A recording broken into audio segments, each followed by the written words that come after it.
Hello guys! Welcome back to my channel. So in this channel po, pinag-uusapan po natin ang lahat tungkol sa ETFP. Mula sa qualifications, requirements, tuition fees, at hanggang sa mga schools na nag-o-offer ng iba't ibang degree programs. So in this video, pag-uusapan naman po natin ang mga ETFP schools sa Region 4A or Calabarzon. Kasama na po ang mga degree programs na ino-offer nila. So kung ikaw ay taga Cavite, Laguna, Batangas, Rizal, or Quezon, baka nandito na ang school na hinahanap mo. Pero bago tayo magsimula, huwag nyo po munang kalimutan mag-like, subscribe, and i-click nyo po ang ating notification bell para updated po kayo sa mga susunod nating mga ETF videos.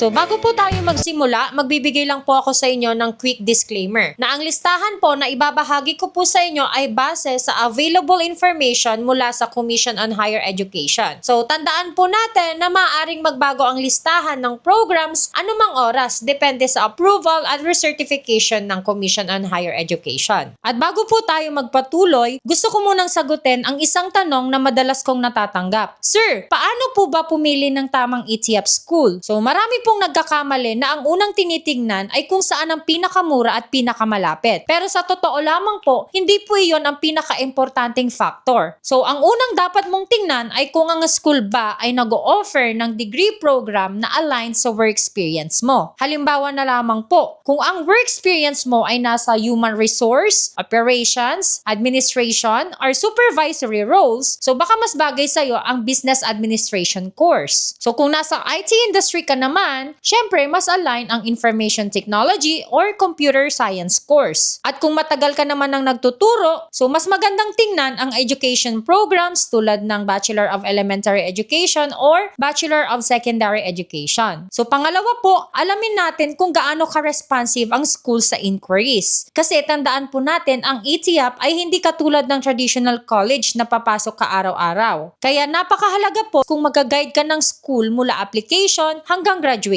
Pangatlo po, itanong nyo po agad kung magkano ang estimated total cost. Hindi lang tuition ang dapat nyong alamin kasi meron din po yung assessment fees, portfolio fees, graduation fees, at iba pang miscellaneous expenses na dapat malinaw sa simula pa lamang. At panghuli po, huwag agad-agad mag-enroll sa unang school na nakita ninyo. Mag-inquire muna kayo sa 2 o 3 schools para ma-compare po ninyo yung kanilang mga requirements, paano yung kanilang proseso, yung timeline, at yung tuition fees po nila. Kasi po, tandaan po natin na ang goal natin dito ay hindi lang makahanap ng school. Ang goal po natin dito ay makahanap ng school na pinakaangkop sa inyong work experience, budget, at personal situation. At dahil nagka-idea ka na kung paano pumili ng ETF school, tayo na't alamin kung ano ang mga ETF school sa Calabarzon or Region 4A.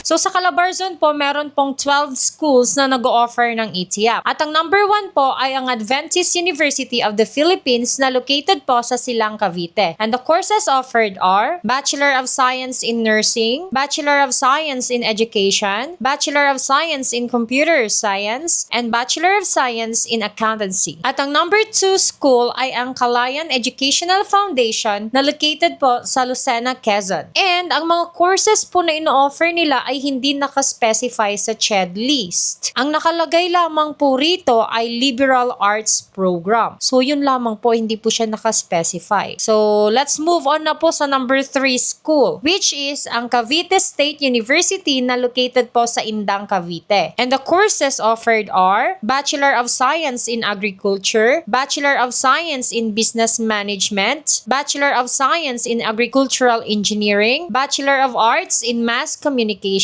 Bachelor of Secondary Education, Bachelor of Elementary Education, and Bachelor of Science in Hotel and Restaurant Management. So by the way guys, hindi po nakaspecify kung ano po yung mga majors na meron sila rito sa school na to, which is Cavite State University. Number 4, LPU Batangas or Lyceum of the Philippines University, Batangas. And the courses offered are Bachelor of Science in Business Administration, majors in Financial Management, Financial and Management Accounting, Human Resource Development Management, Marketing Management, Operations Management, Bachelor of Science in Criminology, Bachelor of Science in Information Technology, Bachelor of Science in International Hospitality Management, majors in Hotel and Restaurant Administration, Culinary Arts and Kitchen Operations, and the last course is the Bachelor of Science in Nursing. Number 5 school is the Lyceum of the Philippines University Laguna na located po sa Calamba, Laguna. And the courses offered are Bachelor of Science in Industrial Engineering, Bachelor of Science in International Hospitality Management, Bachelor of Science in Business Administration, major in Marketing Management with Digital Tools and Analytics, Bachelor of Science in Business Administration, major in Operations Management with Data Analytics. Number 6, Manuel S. Enverga University na located sa Lucena City, Quezon Province. And the courses offered are Bachelor of Secondary Education, majors in English and Filipino, Bachelor of Elementary Education, Bachelor of Library and Information Science, Bachelor of Science in Business Administration, majors in Financial Management, Operations Management, Marketing Management, and Human Resource Management, Bachelor of Science in Office Administration, and under liberal arts programs are these courses: Bachelor of Arts in Communication, Bachelor of Arts in Psychology, Bachelor of Science in Environmental Science, Bachelor of Science in Public Administration, and under engineering courses are Bachelor of Science in Civil Engineering, Bachelor of Science in Geodetic Engineering, Bachelor of Science in Electrical Engineering, Bachelor of Science in Mechanical Engineering, Bachelor of Science in Electronics Engineering, Bachelor of Science in Industrial Engineering, and Bachelor of Science in Computer Engineering, Bachelor of Science in Criminology, Bachelor of Science in Hospitality Management, and the last course is the Bachelor of Science in Information Technology. So, yun po guys, yung mga courses na ino-offer ng Manuel S. Enverga University Foundation. So, ang daming courses na ino-offer nila guys. So, marami kayong pagpipilian. Ayan. At ang number 7 na school ay ang Siena College of Taytay na located sa Taytay, Rizal. At meron silang isang course na ino-offer which is ang Bachelor of Science in Business Administration. Pero hindi po naka-specify sa CHED list kung ano po yung mga majors nila. So, let us proceed po sa next school which is the number 8. At ito po ay ang University of Batangas. And the courses offered are Bachelor of Elementary Education, Bachelor of Secondary Education, Bachelor of Arts in Political Science, Bachelor of Science in Computer Science, Bachelor of Science in Commerce, Bachelor of Arts in Psychology, Bachelor of Science in Hotel and Restaurant Management, Bachelor of Science in Office Administration, Bachelor of Library and Information Science, Bachelor of Science in Information Technology, Bachelor of Science in Information System, Bachelor of Science in Industrial Engineering, and Bachelor of Science in Computer Engineering. At ang number 9 school ay ang Lyceum of the Philippines University, Cavite, and the courses offered are Bachelor of Science in International Hospitality Management, Bachelor of Science in Business Administration, major in Operations Management, Bachelor of Science in Information Technology, and Bachelor of Arts in Communication. At ang number 10 school ay ang First Asia Institute of Technology and Humanities, and the courses offered are Bachelor of Science in Business Administration, majors in Human Resource Management and Operations Management, and Bachelor of Science in Information Technology. At ang number 11 school ay ang Batangas State University, Alangilan Campus, and the courses offered are Bachelor of Science in Computer Science, Bachelor of Science in Information Technology, Bachelor of Science in Computer Engineering, Bachelor of Science in Instrumentation and Control Engineering, Bachelor of Science in Industrial Engineering, Bachelor of Industrial Technology, majors in Automotive Technology, Electrical Technology, Mechanical Technology, and Civil Technology. And the last but not the least na school ay ang De La Salle Lipa